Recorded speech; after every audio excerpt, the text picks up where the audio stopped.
ఒక గర్భిణీ స్త్రీకి 9 నెలల జర్నీ అనేది సేఫ్‌గా, హ్యాపీగా జరుగుతుందా అంటే జరగొచ్చు, జరగకపోవచ్చు.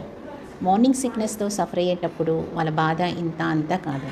ఐదో నెల స్కానింగ్ చేసిన తర్వాత బిడ్డ ఆరోగ్యంగా ఉంది, అవయవాలన్నీ కరెక్ట్‌గా తయారయ్యాయి అని చెప్తే వాళ్ళ మొహంలో చాలా సంతోషం కనిపిస్తుంటుంది. అలాగే గ్రోత్ స్కాన్ 9 నెలలో చేసినప్పుడు బిడ్డ బరువు ఇంతుంది, ఉమ్మినీరు ఇలా ఉంది, అంతా బాగుంది అని చెప్పినప్పుడు ఆనందం డబుల్ అవుతుంది.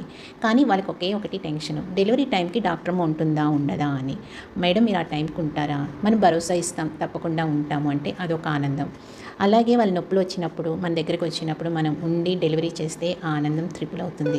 హ్యాపీగా మేడం మీరు చక్కగా చూసుకున్నారు. మీరు లేకపోతే ఎలా ఉండేదో ఏంటో. మీరు టైంకి ఉన్నారు, డెలివరీ చేశారు. చాలా హ్యాపీగా ఉంది. Thank you so much madam అని వాళ్ళు మనకి చెప్తున్నప్పుడు ఆనందమే వేరు.